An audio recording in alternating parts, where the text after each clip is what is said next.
안녕하세요. 안전탐구생활 김유정입니다. 안녕하세요. 이영훈입니다. 네, 얼마 전 미국 미시간주 고속도로에서 150중 추돌 사고가 났다는 기사를 봤는데요. 차량 150대가 추돌했다고 해서 정말 깜짝 놀랐거든요. 이렇게 고속도로 주행 시의 기본적인 수칙은 무엇인지, 또 우리가 평소에 쉽게 간과하고 있는 것들이 또 어떤 부분이 있는지 오늘 영상을 함께 보시면서 이야기 나누는 시간을 가져볼까 합니다. 예, 고속도로를 이용할 때 가장 기본적인 안전수칙은 미리 차량을 점검한 후에 도로를 나서는 것입니다. 만약 고속도로 주행 시 차량의 문제로 갑작스러운 상황이 발생할 수 있습니다. 그런 일이 발생한다면 우리가 적지않게 당하게 될 것입니다. 따라서 사전에 타이어나 연료를 미리 확인해야 하고 차량 정비라든지 차량 안전에 대해서 신경을 써야 할 것입니다. 그럼 오늘 우리가 준비한 영상 함께 시청하시면서 고속도로에 대한 안전수칙들 뭐가 있는지 함께 시청해 보실까요?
네, 고속도로 교통 사망률 1위가 졸음운전이네요. 어떻게 보셨나요?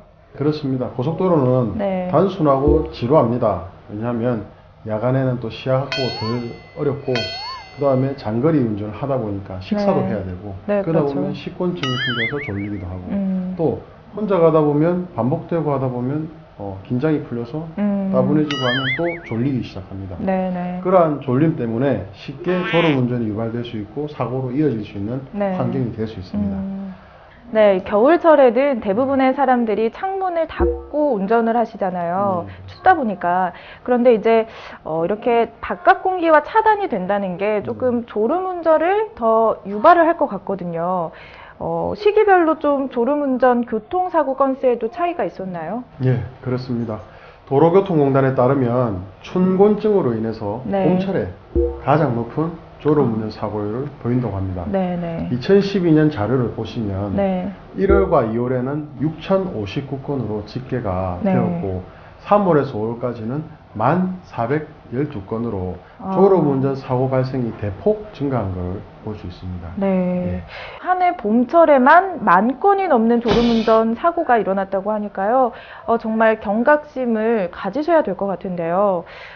특히 또 졸음운전은 나도 모르는 사이에 발생이 되기 때문에 더 무섭지 않은가 싶은데요. 예, 네. 그렇습니다. 대부분의 사람들이 내가 잠깐 졸았다는 사실을 알아차려도 네. 아유 뭐 정신 차려야지 하면서 머리를 쥐어박는다든지 혹은 뭐 차음물을 마신다든지 뭐 이렇게 몸을 움직인다든지 하면서 계속 운전을 계속 하곤 합니다. 네. 예, 제 친구 이야기인데 장거리 고속도로를 운전하다가 졸렸나 봐요. 그래서 꾸벅꾸벅 졸았는데 기익 하는 소리에 이제 잠을 깬 겁니다. 네. 무슨 소리인가요? 네. 중앙 분리대를 차가 계속 지익 긁으면서 가고 있어서 이 친구는 아이고. 네. 급브레이크를 밟고 그래도 앞뒤에 오는 차들이 없어서 그냥 수리하고 이제 목숨을 구했다고 스스로 이제 다시는 졸음운전 안 하려고 경각심을 얻었다는데, 이렇게 잠깐 사이에 우리가 졸음을 이길 수 있다 하지만 시속 100km로 가고 있지 않습니까? 그러면 몇 초 눈 감으면 몇십 미터 갈 거 아닙니까? 그래서 잠깐 사이에 이미 차는 몇십 미터, 몇백 미터를 전진하고 있는 것이죠. 아무래도 우리가 이제 옛날에 학교 다닐 때 한번 생각을 해보시면 한번 졸기 시작하면 끝도 없이 졸음이 오잖아요. 근데 이때는 진짜 누가 어떻게 깨워도 이거는 손 쓸 방법이 없는데요. 그렇습니다. 아무래도 이럴 때는 그냥 잠깐 눈을 붙이고 다시 일어나서 집중을 하는 게 가장 좋은 방법이 아닐까요? 예, 그렇습니다. 예, 졸음을 이기는데 가장 좋은 방법은 바로 말씀하신 대로 휴식입니다. 몇 분이라도 눈을 붙인다든지 창문을 열고 환기를 시키며 주행을 하거나 껌이나 사탕을 먹으면서 운전하는 것도 하나의 방법이 될 수 있지만 그것만으로도 더 반복되는 졸음이 온다 할 때는 어떤 쉼터라든지 휴게소로 가서 잠깐 창문을 열어놓고 이렇게 휴식을 좀 취하는 것이 수면을 취하는 것이 좋을 것 같습니다. 고속도로 갓길에서 정차를 하는 건 어떤가요? 참 위험합니다. 예, 갓길에 정차하는 것은 왜 위험하냐면 최근 5년 동안 고속도로 갓길에서 일어난 교통사고는 258건으로 93명이나 사망을 했고 198명이 부상을 입을 정도로 아찔했습니다. 예, 갓길 교통사고 상명에서 한 명꼴로 사망자가 발생할 정도로 엄청난 치사율을 가지고 있습니다. 네, 갓길 교통사고 사망률이 일반 교통사고보다 더 높은 것 같은데요. 갓길은 불가피한 사유가 있는 차량이나 긴급 차량이 이제 통행을 하도록 이용이 되어 있는 곳이기 때문에 휴식 공간으로 주정차를 해서는 안 되는 것 또한 많은 분들이 좀 인지를 하셔야 될 것 같습니다. 그렇습니다. 졸음운전을 피하기 위해 휴식을 취하려 한다면 고속도로 곳곳에 설치되어 있는 졸음 쉼터를 이용하면 되는데요. 실제로 졸음 쉼터 설치 후에 2011년 졸음운전 사망자 수가 41명에서 2012년 한 해 사이에 27명으로 34%나 감소했다는 통계가 있습니다. 예, 이와 같이 효과가 있기 때문에 국토교통부에 따르면 오는 2017년까지 졸음 쉼터를 총 230곳으로 확대할 예정이라고 하니 고속도로 운전자 하시는 우리 시청자분들은 이제 이런 걸 잘 숙지하시고 안전한 고속도로와 운전이 되는 것을 기대해 봅니다. 졸음 쉼터를 적극적으로 이용하는 것은 나의 생명뿐 아니라 또 상대방의 생명까지 지켜줄 수 있는 아주 기분 좋은 휴식이 될 것 같습니다. 여러분들 적극적으로 꼭 활용하시고요. 우선 다음 영상 보시고 또 이야기 나누도록 하겠습니다.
네, 제가 동물을 굉장히 좋아해서요.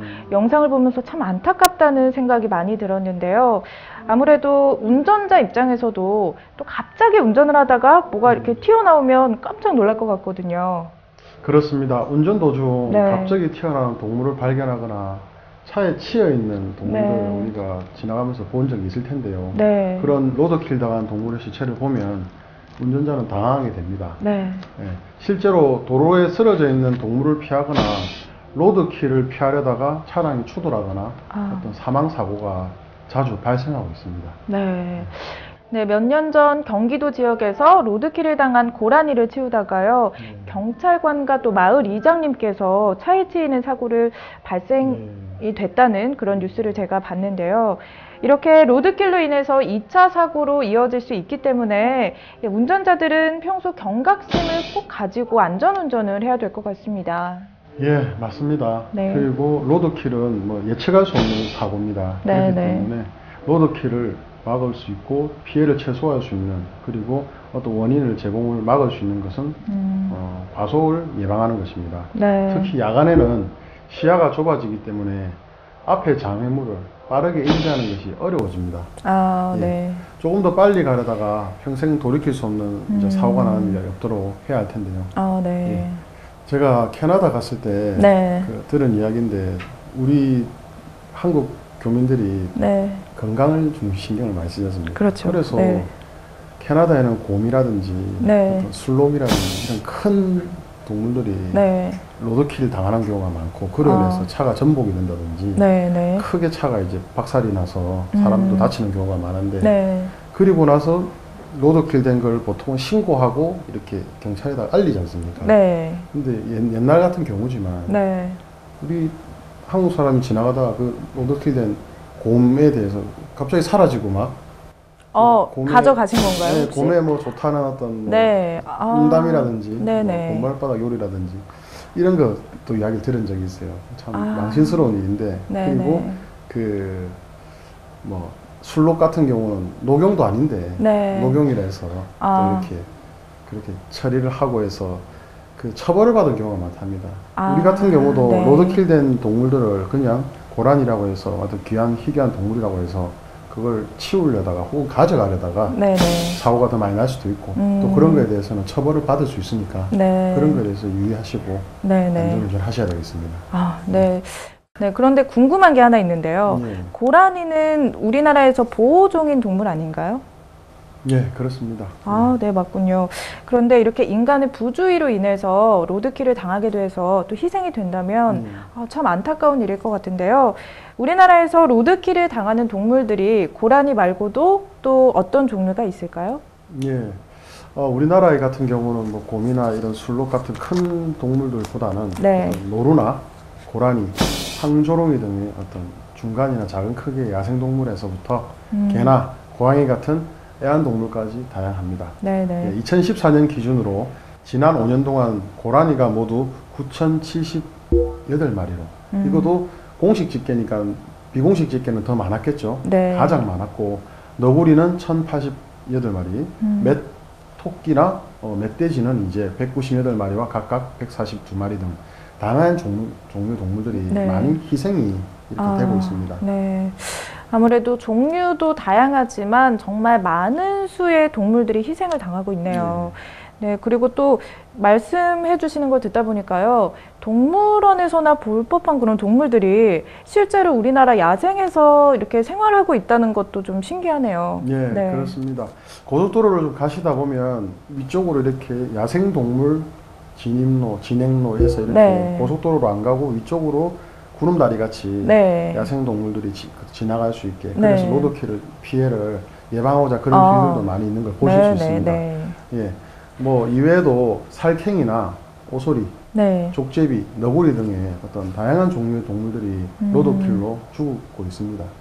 보통은 시즌에 이제 먹이를 찾기 위해서 혹은 보금자리 이동을 위해서 고속도로로 접근을 하다가 길을 건넌다든지 이렇게 하려다가 로드킬을 당하는데요. 특히 5월에서 7월 사이에 포유류 새끼들이 어미로부터 이제 성장을 해서 독립하는 시기에 안타깝게도 경험이 없고 또 고속도로 LNG 접하는 게 미숙하다 보니까 그런 이제 애기 동물들이 로드킬이 더욱 빈번하게 발생하는 게 참 안타깝습니다.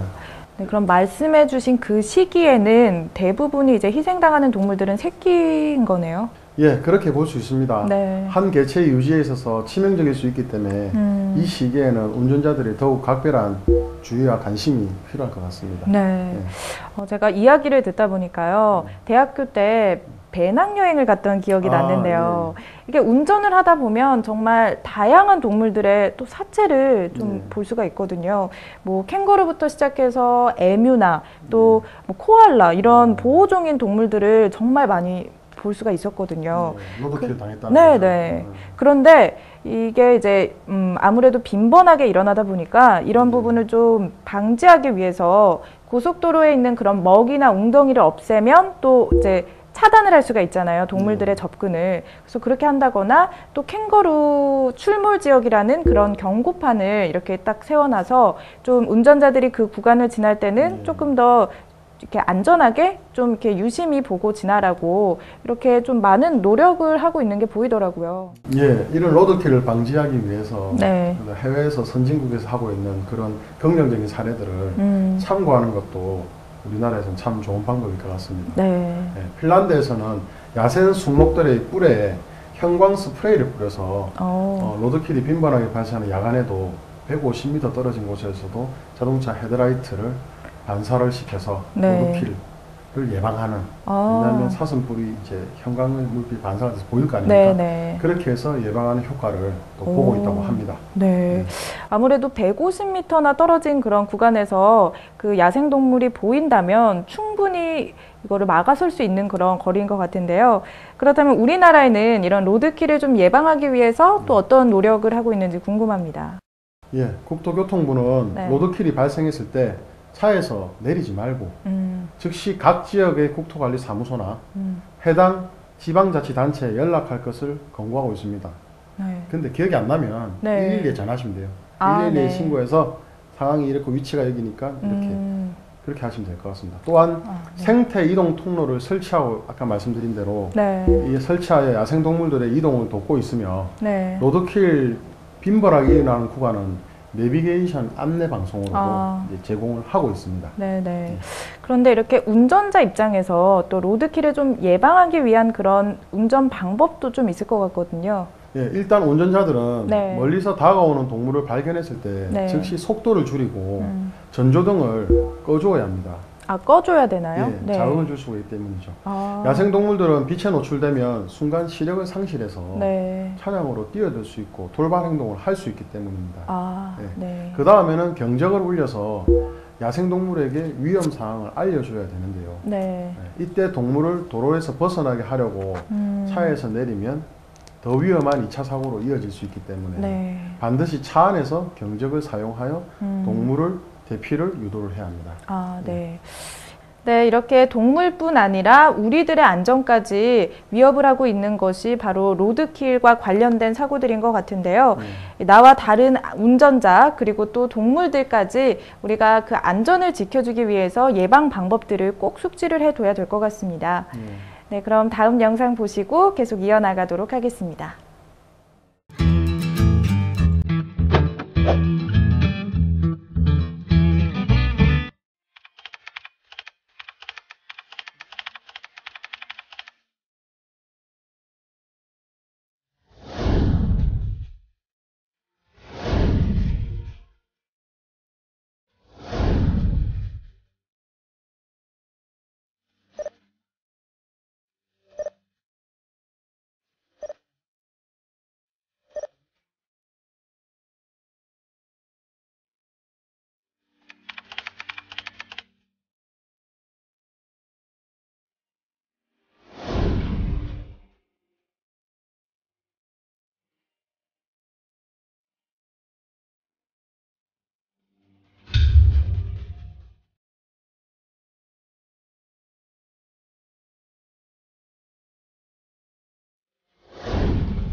네, 보통 도로 위에서 운전사고가 나게 되면 운전자분들이 가장 먼저 하시는 일이 아마 문을 열고 내리시는 것 같습니다. 그런데 이런 행위는요, 2차 사고로 또 이어질 수 있기 때문에 굉장히 위험하다고 할 수 있겠습니다. 예, 그렇습니다. 네. 보통 고속도로의 평균 주행속도는 시속 100km로 일반 국도보다 차들이 빨리 다니기 때문에 네. 사고가 발생했을 때 그 피해 정도는 더욱 심각합니다. 네. 영상에서 보면 고속도로 2차 사고가 평균 280건 중에 50명이 사망한다고 했는데요. 굉장히 높은 치사율 아닌가요? 네, 맞습니다. 좀 더 와닿도록 말씀드리면 네. 월 평균 6.5건이 발생하고 네. 그중 4명이 사망한다는 통계가 있습니다. 네. 이렇게 한 달에 발생하는 수치를 딱 정리해서 말씀을 해주시니까요. 그 심각성이 정말 마음에 와 닿게 들리는 것 같습니다. 네, 고속도로에서는 이렇게 위험하다는 거를 아마 운전자들도 대부분 알고 계실 텐데요. 왜 이런 사고가 발생하는 걸까요? 예, 첫째로는 안전불감증이고요. 네. 둘째로 사고의 주요 원인은 주시 태만이라고 합니다. 바라보는 거를 이렇게 집중을 해서 운전을 해야 하는데 딴짓을 한다든지 다른 데를 본다든지, 그리고 우리 한국 사람들이 잘 못하는 안전거리 미확보, 그리고 아까 말한 졸음운전, 그리고 조금 더 빨리 가야 되겠다는 생각을 해서 과속을 하는 그런 운전 행태 등으로 오늘 우리가 강조했던 졸음운전이나 안전거리 유지와 연관해서 생각해보면 되겠습니다. 네, 이렇게 대부분의 사고 원인이 보통 자만과 방심에서 비롯된 거라고 할 수 있겠네요. 이처럼 또 고속도로 위에서는 정말 다양한 이유로 사고들이 이렇게 일어나고 있는데요. 그만큼 또 고속도로 사고 사망자 수도 굉장히 많지 않습니까? 네, 그렇습니다. 2014년 기준으로 지난 3년간 고속도로에서 2차 사고로 사망한 사람은 141명으로 전체 교통사고 사망자의 16.2%를 차지하고 있습니다. 놀랍습니다. 네, 놀랍네요. 국토교통부의 자료를 보시면 특히 저녁 9시, 21시 이후에는 2차 사고로 인한 사망자 수가 급격하게 증가하는 것을 알 수 있습니다. 이유는 야간이다 보니까 시야 확보도 되지 않고 시야 확보가 되지 않으면 어떻습니까? 훨씬 더 사고 위험에 노출이 많이 되지 않습니까? 그렇겠죠. 그래서 그런 2차 사고들이 더 발생하고 있습니다. 네, 지금 말씀해 주신 대로 이제 야간에는 시야 확보가 좀 어렵기 때문에 사고 발생률이 조금 높다고 할 수 있겠는데요. 그렇다면 이 고속도로에서 사고가 났을 때 우리가 2차 사고를 좀 예방하기 위해서 어떤 방법이 좀 있을까요? 예, 고속도로에서 차가 사고가 나거나 불가피하게 차가 고장이 났을 경우에는 갓길로 차량을 반드시 이동시켜야 합니다.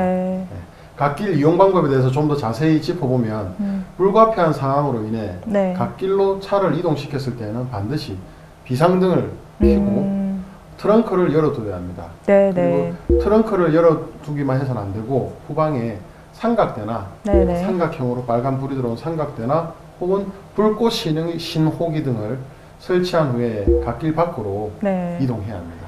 이 불꽃 신호기는 어떤 안전장치인가요?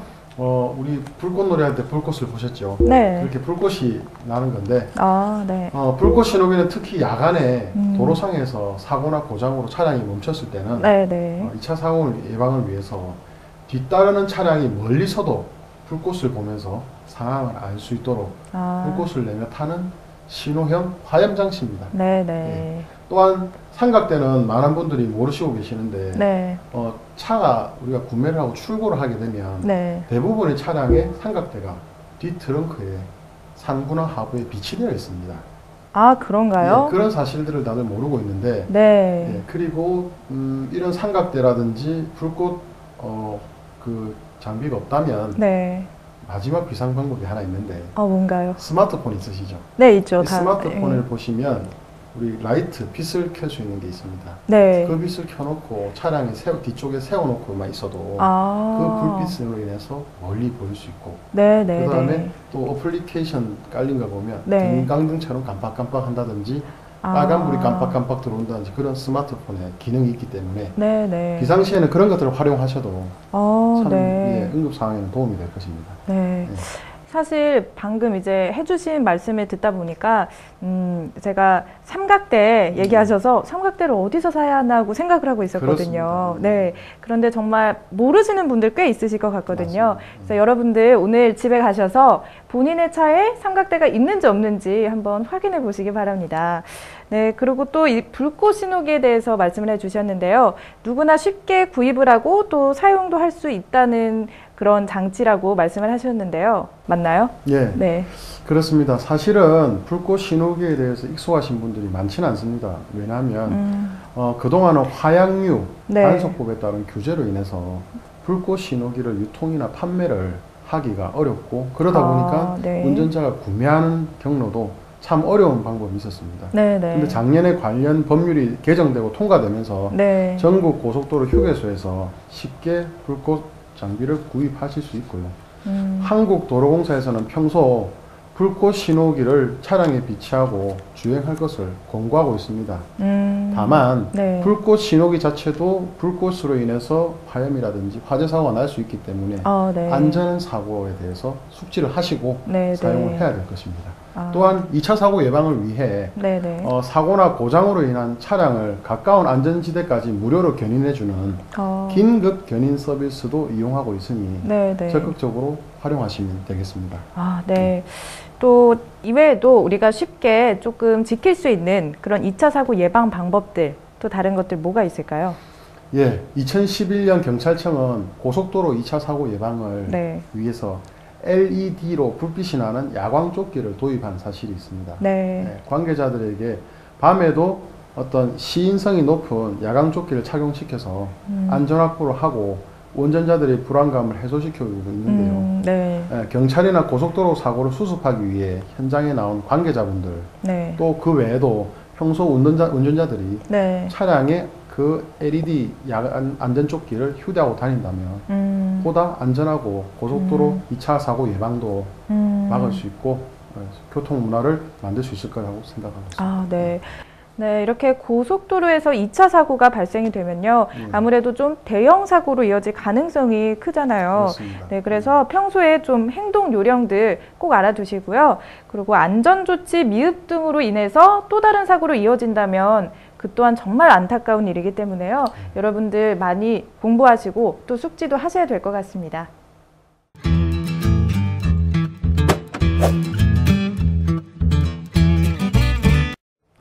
네, 오늘은 고속도로 안전에 대해서 이야기를 해봤는데요.